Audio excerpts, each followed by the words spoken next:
It is Monday. Welcome back.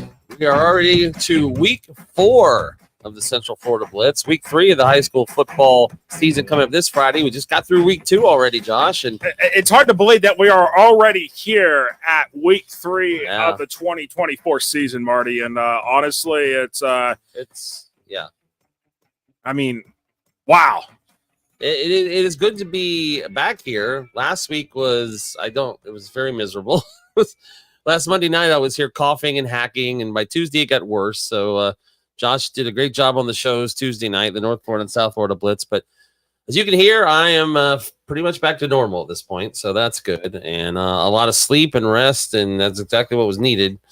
And ready to get going again. Last week was a bit of a weird week, so here we go. But yeah, another interesting week in Central Florida, Josh, and we're going to get to that, the Blitz lines, in just a moment. I know we have a guest. Who's our guest for the show?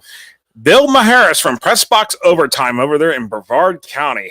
Okay, so we will talk Brevard County football coming up here in a little bit.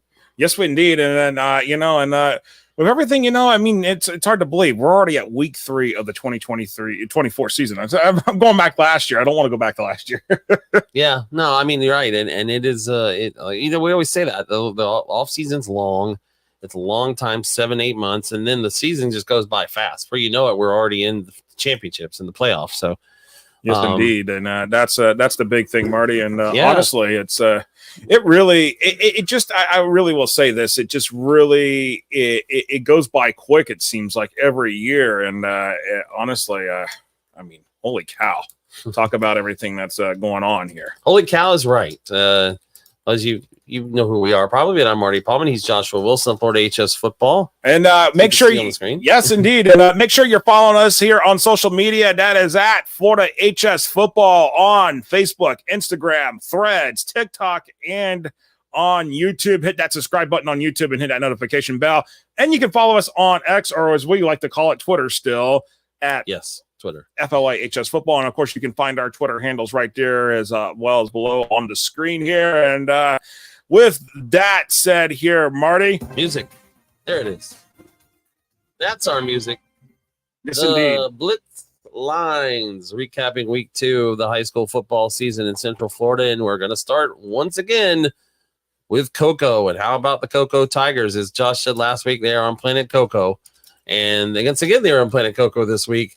51-0. They defeated Daytona Beach Mainland, the defending state champs as well. Both teams defending state champions. Cocoa goes to Mainland and beats them 51-0. How about that? Yeah, I mean, honestly, when you talk about that, the battle of state champs, Marty, and you talk about how that goes. Usually when it's 2 high-profile teams like that, it should never be like that. It should never be one lopsided way for one team versus the other. And honestly, that's what happened in Friday night. And honestly, Cocoa blasting them. Cocoa is just, again, like I said, it's Coco's on Planet Cocoa, and everybody else is just out there floating around. It seems like whoever's on Coco's schedule, they're floating around out there. And I'll tell you what, it really honestly comes down to it that the Tigers are just like, they're playing lights out. And when I saw that score come up, I'm just like, are you kidding me? And that leads us into the next thing here, Marty. What is going on with Mainland? I mean, Jeremy Bell, granted. Where in the world is Mainland? where in the world is Mainland High School? Yeah. I mean, honestly, 0-2. 0-2. And honestly, if I let me get Mainland's schedule pulled up here, because honestly, I think it's going to get a little bit better now after the first 2 weeks of University Cocoa. I think they got another really tough one coming. I know Cocoa, by the way. We'll talk more about them in a moment. Well, they got Flagler Palm Coast this week. Yeah, so. Then they have Rains, and then they have Coffee County, and then Matanzas. And honestly, into land. But I mean, when we're talking about this here. When we're looking at this, I mean, Flagler Palm Coast should be a winnable game. I would start really questioning things at that particular point if the result for Mainland is an L in this game this week. Rains, really looking good. Coffee County, former Madison County head coach Mike Coe, who won a state championship there last year with the Trojans, who just beat Columbia this past week. Honestly, Coffee's going to be a tough challenge for them in the border war games. That's going to be there up there at in Brunswick. Yeah, and just going back to Cocoa for a second, and we'll have these games on our picks later, but they're so they played Titusville, Mainland this week, IMG Academy. And honestly, some people think IMG Academy is the number one team in Florida. I don't think the IMG we're Academy going to find out, I think, this week. Yeah. I think we're going to find out, seriously going to find out what the situation and what the deal is for Cocoa. If Cocoa beats IMG Academy, there's no way that people cannot deny that they're the number one team. There's actually even one that has had Lakeland the number one team. But I feel like, okay, you beat Miami Central, great. But I don't know if that necessarily equates you to being the best team in the Sunshine State right this second. I don't know. It's harder for me to say that Lakeland is, honestly, if Cocoa and Lakeland go together, I take Cocoa. Now, that being said, Lakeland was off last week after beating Miami Central. They got Lake Mary this week, which would be on the road. That'd be another huge win if Lakeland can get that. But we'll talk about that coming up later in the Gulf Coast Blitz. But actually, we can talk about we're going to talk about it here because of Lake Mary. I get my regions confused sometimes. So, yeah, Lake Mary will host them. And first, though, we will talk about the First Academy. Boy, how about this? They beat Edgewater 28-24. The Royals, are they contenders? That's a big win. The contenders in Class 1A, and that is a huge win for First Academy. And honestly, First Academy could go to 3-0 this weekend. That'll be a game we'll talk about here on the picks coming up here later. But for our picks last week in this game between Edgewater and First Academy. Yeah, I know. It happens. It happens. Yeah. It's not a bad game, though. I mean, it was 28-24, so at least we weren't way off. But, yeah, it was you said last week, Josh, the Royals are they're really pretty good, and they did. They took Edgewater to the woodshed, I guess, 28-24. Oh, yeah. So, I mean, honestly, and, and we're going to go from there. But no, we got some comments popping into the thing. If you're wherever you're watching us at on between Twitter, Facebook, or YouTube, you can leave a comment in the box here as we're live. And if you're listening to us, we actually are going to put the audio version of each show up now on Apple Podcast, Spotify, and on iHeartRadio. So we are going to get those up and going with all the audio. So everything that we've done since the week 0, we'll put up an audio version of those shows. So if you're listening to us on the audio version, we greatly appreciate it. And thank you so much for checking us out here on the Central Florida Blitz. And of course, Marty, as we go along here, First Academy had definitely a team that is going to now be maybe on the mix of the contenders in Class 1A. Yeah, it looks like it. That's a big win. Again, to go on the road, they're undefeated so far, First Academy. And Edgewater always a pretty good team. They already went out to England played that game a few weeks ago. So there you go. Nice win for them. First Academy getting that win 28-24 over Edgewater. All right. Yes, and looking at this here, I will tell you this, when we go back and look at First Academy here, First Academy ranked number 7 this past week in the 4HSFootball.com sports media rankings. So they're likely to go up in the rankings this week, depending on how the voters vote. Yeah, and looking at that 1A, a lot of teams that lost this weekend.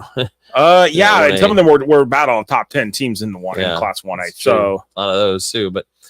So, that's good for First Academy. We'll see what happens with them now in the poll, as you said. Next up, how about it? We talked about this team last week. University Titans, Orange City. They go to 2-0. They beat Mainland on the road last week, stunned the Bucks, we said, and then they have they beat 5A North Miami 49-20. Building their case for another playoff run. But yes, University off to a good start again, 2-0. North Miami making that long trip down there, and goes back with their tail between their legs. 49-20 loss there, as you said, on the road. So, again, another big performance for University as they continue to stay unbeaten. Yes, indeed. And honestly, I'll tell you this, when we're talking about this next topic, Apopka has only scored 16 total points here in the first 2 weeks. Yeah. That usually is not a good sign for most teams, but Apopka, on the other hand, is 2-0. They've allowed 0 points. So they have allowed 0 points. You're correct. Yeah. You are correct there, Marty. You are correct, sir. Yes. You're very much correct there. And I will tell you this, Apopka, but I think Apopka this week will give up points. Well, yeah, I do too, because I know they're playing. They're playing Dr. Phillips. And I think Apopka could potentially lose this game. That's at home, but yeah, Dr. Phillips is going to be a test. They beat Evans 6-0. Who was it week 1? They beat 10-0. They beat Ocoee 10-0, which, by the way, they're 1-0 in their district because that was a district game out of the game, right? At week 1. So yeah, they're probably going to have to find a way to start scoring more points because they're not going to pitch shutouts every week. Probably not against Dr. Phillips. But right now, Cocoa 2-0. They'll take, Apopka 2-0. Cocoa's 2-0 as well. Apopka 2-0, and they'll take those victories the way they've come so far. Yes. And then we'll talk about Melbourne Central Catholic here for a moment because our guest Bill Macheras from Pressbox Overtime, we'll talk to him more, especially with the Brevard County teams there. And Melbourne Central Catholic 2-0, and they thumped Trinity Catholic there on the road. I mean, holy cow! I mean, Trinity Catholic in the state runner-up from the past 2 years, and Melbourne Central Catholic is like, we're going to just run right over you. Yeah, they're Trinity Catholic, a rough start for them. We'll talk about them more tomorrow night, but they're 0-2. But man, Melbourne Central Catholic again. They beat Trinity Catholic pretty bad last year in Melbourne. This year they go to Ocala and get that victory. So a good start for them, and they're looking pretty good as well. And Trinity Catholic's got some problems right now. But, yes. So and then we wrap it up here with a couple more Brevard County notes here, but actually Seminole County as well. Here's Sanford Seminole beats Palm Bay Heritage, and actually for Sanford Seminole, they did get their game rescheduled for Monday, September 23rd with Robinson. That game they were supposed to play week 1, so finally got Robinson to finally commit to rescheduling that game instead of Robinson take a forfeit because we know within the new Max Preps era with rankings. That could be a huge penalty for a team that needs to on the other side of a forfeit. You don't want to be caught with that. That's right. So some of these games getting rescheduled now. We've seen it. I don't know if we had as many weather issues last week. I know as we did the week before. We've actually technically, if we look at it, we've actually not had much weather trouble. I mean, games getting delayed, but they have gotten played. So, right. So far so good for the first 2 weeks. We've not too many weather related issues, and hopefully we'll keep it that way. Yeah, knock on wood. And then the last but not least here on the Blitz lines here is O'Galley deserves some love after blanking Rockledge. I mean, 40-0. I can't. O'Galley, the Commodores are just really looking really seriously good here. Yeah, and, 40-0. That's you beat Vero Beach week 1. You beat Vero Beach week 1. 29-20. I think 29-27. And we'll talk more about Vero Beach tomorrow night on the South Florida Blitz because that part of the Treasure Coast is the Nats section. But the O'Galley has put Vero Beach. They put Vero Beach behind the 8 ball, and Vero Beach is already behind the 8 ball, 0-2 this season. So yeah. But O'Galley 2-0. I mean, ranked in O'Galley ranked here in this past week. They were ranked here number 4 in Class 3A here in the FloridaHSFootball.com sports media poll. So. Yeah, so good start for them as well, and we'll talk more about them as well coming up here on the Central Florida Blitz. But now it's time for our first water break. We got to get some water. Yeah, we got to go get some water. And then on the other side, we got Bill Macheras from Pressbox Overtime joining us here for the interview. We're going to take a 2-minute water break, and we'll be right back right after this. Right here on the Central Florida Blitz. Marty Pallman, Joshua Wilson will be right back right after this.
All right, welcome back here on the Central Florida Blitz here on FortHSFootball.com, and I'm proud to welcome this next guest in, retired county athletic director there in Brevard County, but now running Pressbox overtime there in the Space Coast, and that is Bill Macheras right there. Bill, thank you so much for taking the time to join us here, and the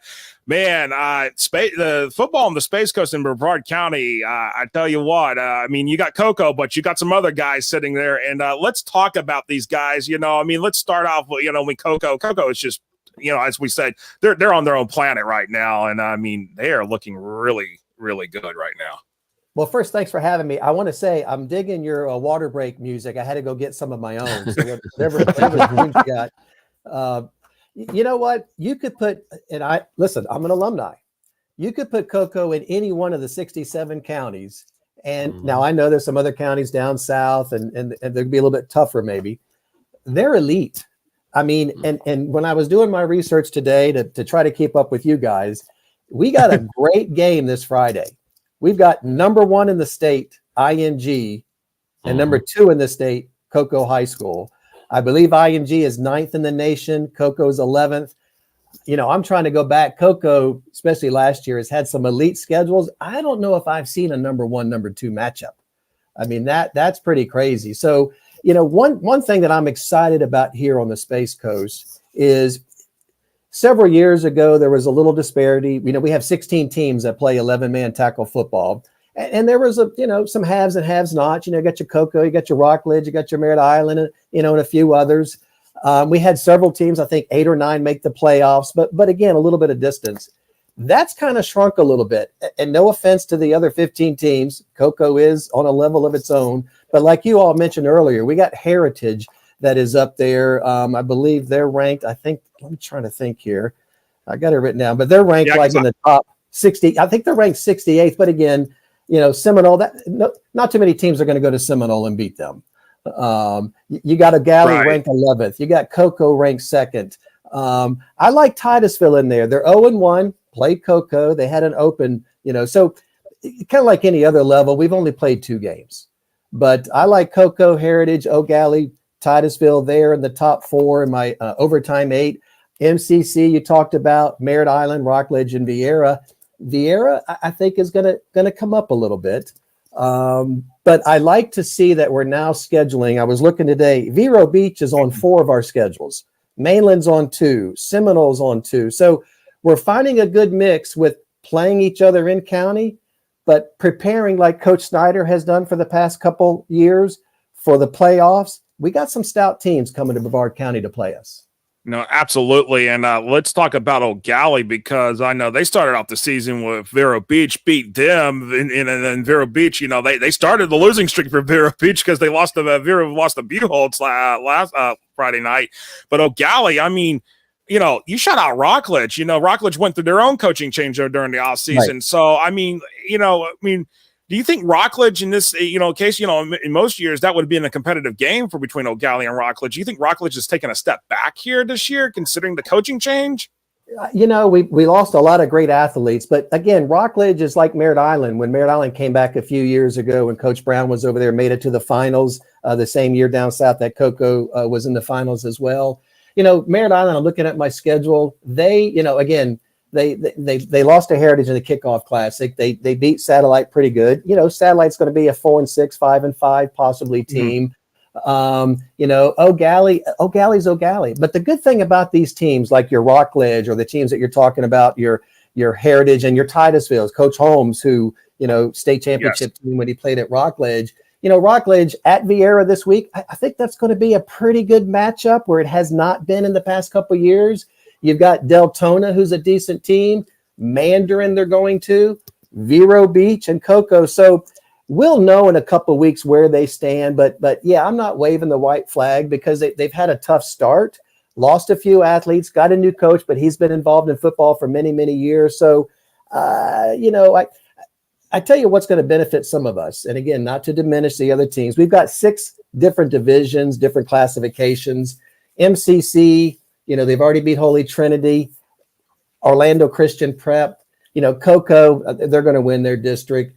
Rockledge, Daytona, maybe. Heritage, they're going to win. I think Vieira, maybe if Melbourne comes on strong on October 25th, that's going to be. So those five, I think we're going to have 5 district champions. When I look at 3A, O'Galley, Titusville, Merritt Island, maybe Palm Bay, we might get 3 teams in for there. So I don't want to diminish the athletic ability of those other teams, but they're going to be in some districts where it's good that they're playing these strong teams, because I think they're going to make the playoffs, and that's going to give them a little bit of ability to get ready for the postseason like Coach Snyder has done.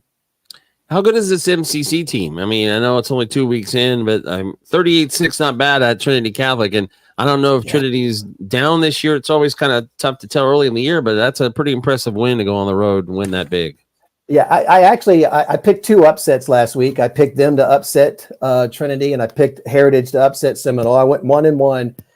That score, though, if somebody would have said they're going to beat them by 20, I mean, besides that, how about Mainland? I mean, Cocoa, again, it's too early to tell. We don't know what's happened last year. You know, I can't keep up with the high school portal. That's points. the craziest part. Yeah, I know. I can't.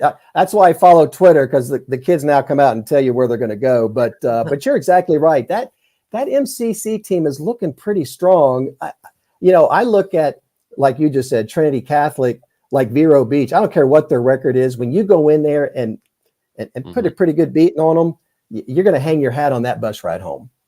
No, absolutely. And, there's some other teams, that, Vieira for a long time, was a pretty strong, solid team. And, they've had their little setbacks, but, Satellite kind of emerged a little bit over the last few years, but they kind of, maybe taken a step back. But I mean, overall for you, given your experience in Brevard County, do you think this might be like we're seeing some of the greatest stretches of Brevard County football right now compared to when obviously Brevard County being smaller and you had the years of Merritt Island dominating things down there?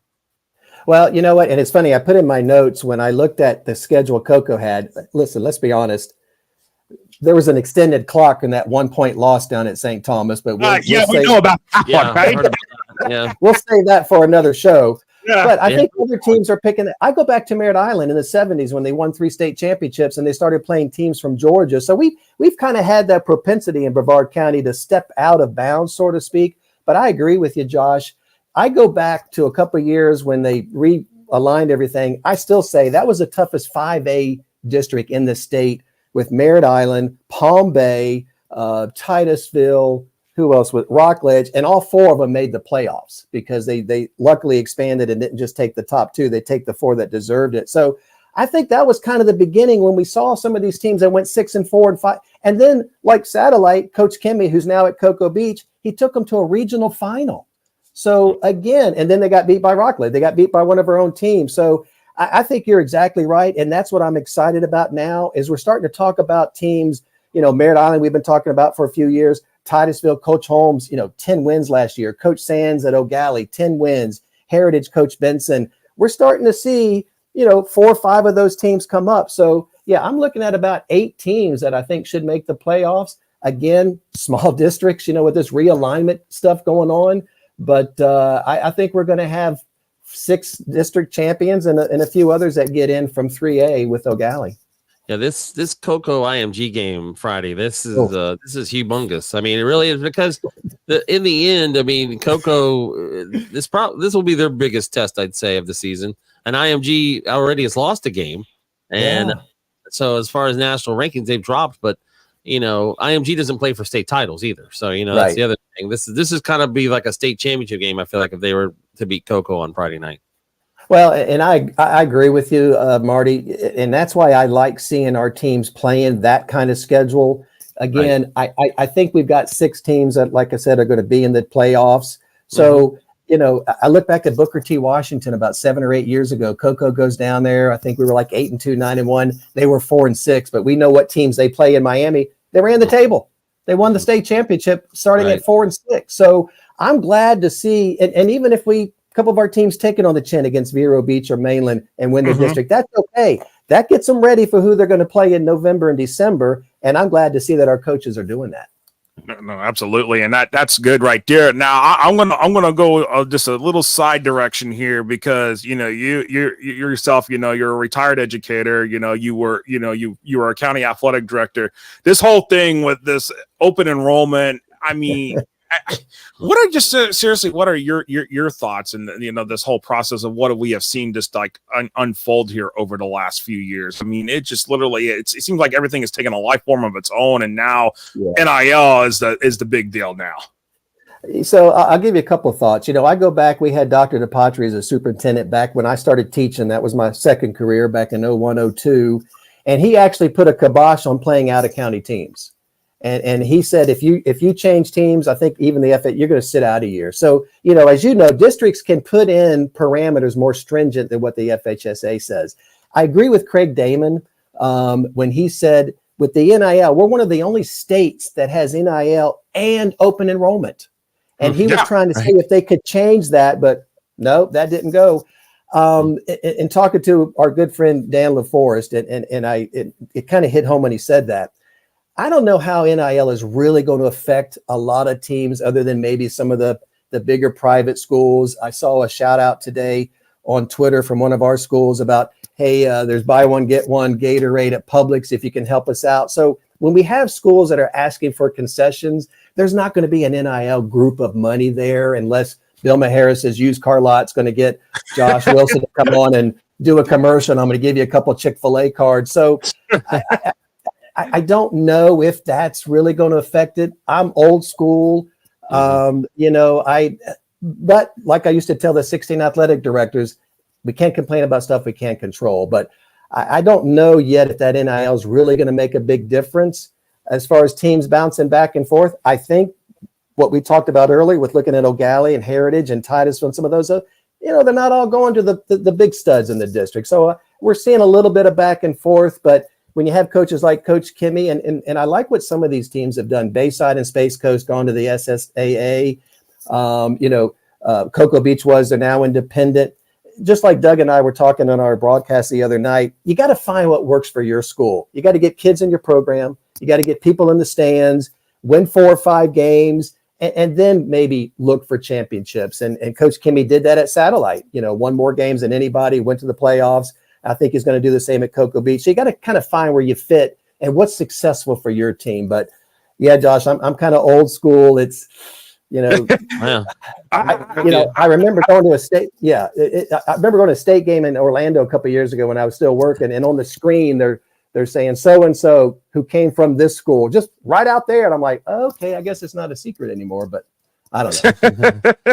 Yeah, I'm only 37 myself, but I consider myself more old school than new school. So there's that. But the times have changed, and we have to adapt, or we get left behind with the 30 yards in a cloud of dust. There's a more harsh term. Adapt or die is what they say, and that's.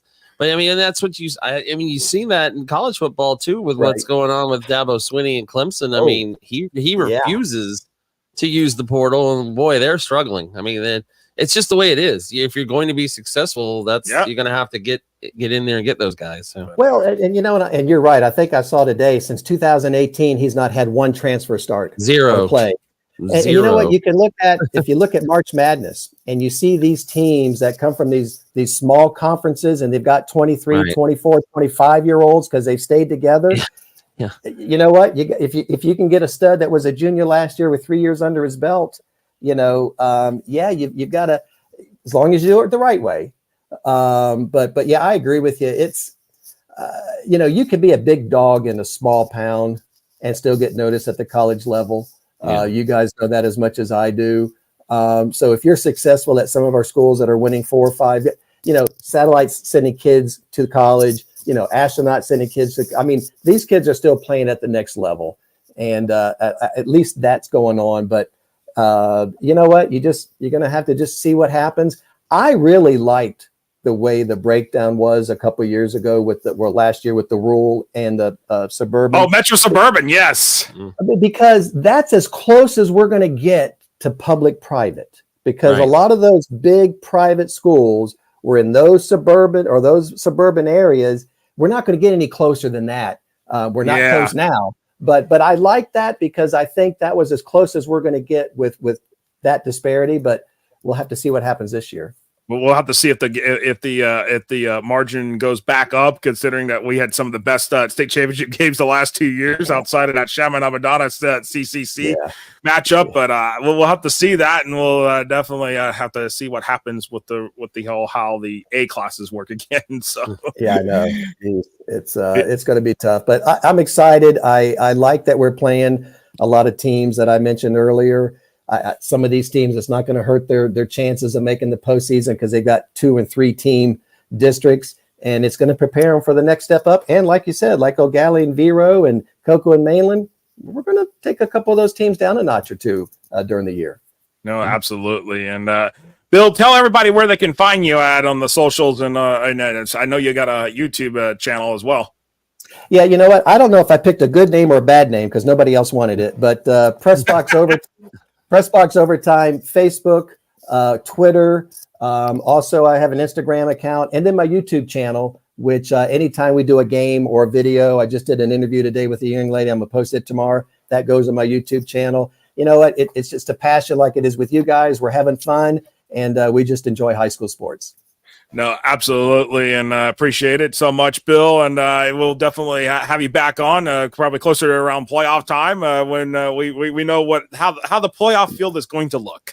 Right. Well, sounds good. I appreciate it, Marty, Josh. Always good hearing from you guys. Keep it going. I love what you're doing, and I look forward to seeing you again. All right. Thank you.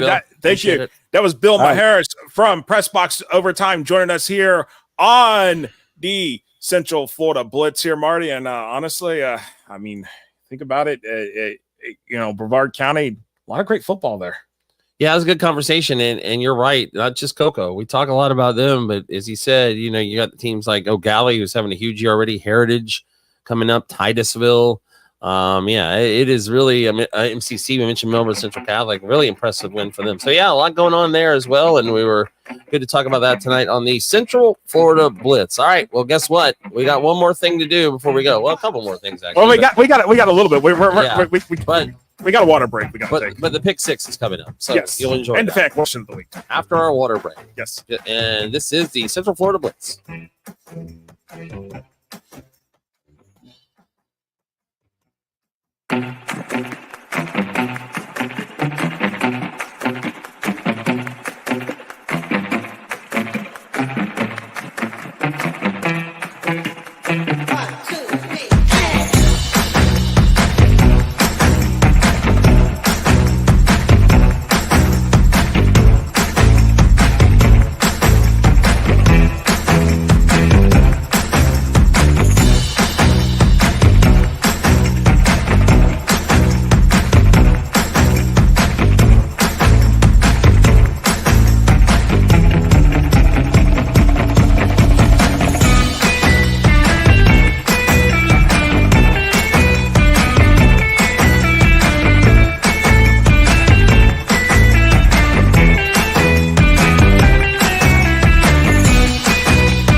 All right, welcome back. This is the Central Florida Blitz with Joshua Wilson. I'm Marty Pallman, welcoming you back as we have about a little less than 10 minutes to go in tonight's show. Of course, we'll be back next Monday night, 7:30 to 8:15 again with the Central Florida Blitz. Coming up at 8:30 tonight, the Gulf Coast Blitz, 8:30 to 9:15. Then tomorrow night, Yes, South sir. Florida Blitz at 7:30 to 8:15. The North Florida Blitz from 8:30 to 9:15. And then we'll send you off for week 3 of high school football. But yes, indeed. Week 3 of high school football. And we're having fun. This is actually our 4th show. There are 4 shows of all the shows this week. And then and in about a couple weeks' time, actually, we got week 4, week 5. After week 5, we will launch the Drive the State show because the FHA playoff ranking should be starting to come out after week 5, as we have been told. Not even halfway through the season. I mean, it's early, and they start with that. And yeah, that's you're right. We just started the season, and then we're going to be talking playoffs in a few weeks in September. But yes, yeah, that's a good point. But for now, let's take a look. We have the fan question of the week. We actually don't really have a fan question here sitting here, but we do have some comments here, and no sooner the show was scheduled out and getting ready to go. Mark Cannon enjoyed attending the Umatilla at Mount Dora Christian game. Beautiful stadium and setting. MDCA won 17-7. Shout out to MDCA backup quarterback Jaden Burgos, who had a stellar performance. And Mark, appreciate you definitely watching and leaving the comment here for us here. And we're glad to bring that up here and, as we talk about that. Umatilla, Mount Dora Christian. Umatilla started off 2-0, but Mount Dora Christian 3-0 right now on the season here. So yeah, good start for them. And as I said, hope you enjoyed that game at Mount Dora Christian. What's going on, fellas? Well, hello, Charles. Appreciate you joining us. And we know Charles, the big poster there over on the North Central Florida prep high school football page, and right. And tomorrow night, North Florida Blitz. That's where you want to catch the all the stuff for North Central Florida in that as well. So, and then Charles Bell. Woo! I mean, the Lakeland fan, so he's popping up over here because obviously the big game this week between Lakeland and Lake Mary, and he's got a comment. Seriously, if we beat Lake Mary, we'd be ranked number 2 behind Cocoa, ranked number 1 if they beat ING this week. Yeah, and that's a very high possibility, Charles. So absolutely, I would think. I think Charles more in agreement with actually how we're looking at Lakeland. It's like, hey, Lakeland, hey. I do not. Hey, that win over Miami Central is still a quality win, and it will be a quality win for the remainder of the season. Right. But I just look at Cocoa. I really think if you put Cocoa and Lakeland on the field right now, I think like Cocoa would just have a slight edge. Yeah, it would be. I mean, right. It wouldn't be much of a difference, but yeah, right now it would be a fun game. I really wish Cocoa and Lakeland would play. But it's a long season, so who knows what it'll be by week 11 or the postseason. So. All right. Yes. I mean, honestly, Marty, and let's see before we kind of get to the pick 6 here, we're actually gonna kind of get this kind of rolling here in a moment here. But I'll cue the music in just a moment here. But we're gonna go over our results here because actually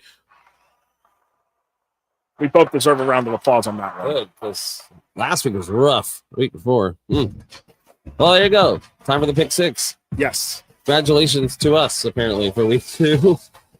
And yes, and right now, here we go, Marty. You're 11-6. I'm 11-6. That's 60, almost close to 65%, right? We're better after the week before. Oof. Yes, we are. But yeah, good to see. We're starting to get it going as the season goes on. This is what happens. But all right, we will start with our first game. Did you see the results, John? We're tied. Josh and I are tied. Treasure Coast now 0-2. And the First Academy Royals 2-0. And I tell you, after last week, that First Academy win at Edgewater, I'm on the Royals bandwagon now. All right. Give me the TFA, the Royals. There you go. First Academy for Marty. And after last week, I am not going to make the same mistake again for the Royals. I mean, look at what First Academy has done. And all the new coaches that have come in there, some really big name coaches who have been previous head coaches here in the Sunshine State. And I will tell you this. I am going with the Royals myself, not making that mistake again. That's and right. If you got a comment, you got a disagreement here with our picks, by the way, you can hit those in the comment box here, right here on the show. And, of course, if you're listening to us on the audio podcasts that are posted afterwards, leave us a comment, too. We might just have to eat crow after this week. I don't know. We ate crow last week. We ate crow week 1 in one of our shows. That's true. Right. That's right. So I mean, Marty, I tell you what, it really, at the end of the day here, I mean, First Academy, looking good. Looking really, really solid. Looking good. And beating Edgewater, that's a tough task. Impressive win against Edgewater. So we have them both, the First Academy. Ooh, big one here. Oh, Galley, we just talked about these teams. At Heritage, 2-0 Galley. They have beaten Vero Beach and then pounded Rockledge last week. Heritage is 1-1 after the loss to Sanford Seminole last week. And that was, by the way, Seminole's first game of the year. Their game with Robinson got rescheduled for Monday, September 23rd. So that's something that happened. But Ooh, this is gonna be fun. You know what? At this point, I believe in O'Galley. I'm going to take them to win this game. And I am with you as well. I'm going with the Commodores here for the pick. And Marty, as I was getting this ready to go, I don't think our picks are going to disagree here, at least for tonight. Well, that happens. All right, so we both have O'Galley, the Commodores there. Now we go to here we go. Charles Bell, here's your game. Dreadnoughts and the Rams. Lakeland 1-0, Lake Mary 2-0. Lake Mary. They had a defensive battle with Osceola. Only led 3-0 in the half against Kissimmee Osceola 124-7. Lakeland, of course, beat Miami Central 16-8 week 1 of off last week. And I tell you, I picked Central week 1. We got a lot of heat for that last week. And you know what? I'm going to go with the Dreadnoughts this time. I'm going with Lakeland. I think they win this game on the road. Well, I am going to go with you on this one. I'm sorry, Lake Mary. I'm sorry, Nova Grubbs. I'm sorry, Scott Perry. I'm sorry, everybody, but this is Lakeland, and these are the Dreadnoughts, and I'm not going to make the same mistake twice here right this second with Lakeland, because otherwise I'm going to catch flack on the Gulf Coast Blitz next week for that if I don't take Lakeland and they win. So it's right there. I will apologize, Lake Mary, next week if that happens to be the case that y'all win. It's right there in the nickname, Lakeland fans. Dreadnought. Dreadnought. That is they good. They surely don't. And that's good, Marty. That's a good one, Marty. Get that win. We both like Lakeland at Lake Mary. Lakeland and Lake Mary playing this week. All right. The Battle of the Lakes. Yeah, that's right. There you go. Speaking of Kissimmee Osceola, they are home this week against South Dade. Interesting ball game here, too, as South Dade, both teams 1-1. And South Dade coming off a win over two-time state runner-up Homestead. Yeah, that was this past week, right? Yes, it was. And so, and Homestead's 0-2. That's a South Florida team we'll talk about tomorrow night. But yeah, South Dade. I'm gonna go with the home team here. I'll take the Cowboys of Osceola. And I'm going to go the same way here, Marty. And I'm taking Osceola. The question will be if Travion Swint is actually back. He got hurt in the game against Lake Mary, which some people say they feel like that was the biggest deciding difference there. But a road trip, for a team coming from South Florida to Osceola, one of the heritage teams, obviously in the state. Mm-hmm. I honestly just got to stick with the Cowboys here with the K. The Cowboys with a K. Cowboys with a K. I will take Osceola here and Eric Pinellas' group to win this game here. Maybe it could be by the slimmest of margins, but that's either way, it doesn't matter. It doesn't matter. Whoever has one more point on the board is the winner. Yep, that's right. All right, here we go. We talked about this game a little bit earlier. And this one, Marty, Apopka's 2-0, only scored 16 points. Yes, they have completed 2 shutouts. All right, defense great, but I just don't know how much longer Apopka can hold this up and be able to win games without really scoring much on offense. I feel like at some point it's going to catch up to them. Does it catch up to him here in this game? Okay, Roger Williams Field, we get it. It's a tough place to play for the Blue Dart. I mean, for any opponent that's going up against the Blue Dart. But it's not to say that a team that is coming into Roger Williams Field can't win. They can win. There's always that possibility on any given Friday night. Yeah, I think, like I said earlier, Apopka's going to have to find an offense. I mean, they can't keep shutting out teams. They're not going to shut out the Panthers. They're not going to shut out Dr. Pepper, Dr. Phillips. Sorry, I was from DP, but I like Dr. Phillips to win this game. I know it's on the road, but I'm taking the doctor. I'm taking the doctor. I'm taking the doctor here, and hopefully the doctor will figure out what's going on with Apopka here in the process, and maybe because the schedule doesn't get any easier for Apopka. It never has. And honestly, I gotta say, if the Blue Darters win, I'll eat my crow next week. How about that? We're gonna eat crow, aren't we? At some point. We're gonna eat crow. For some reason. I mean, I don't know what else to eat. Yeah, I know. Okay. All right, coming up, finally, our last game of the week. 2 Orlando area teams, Boone and Olympia, both 1-1. But Boone had a battle with Mars out of Mars, not Mars the planet. Mars Blackman, Mars out of Pennsylvania.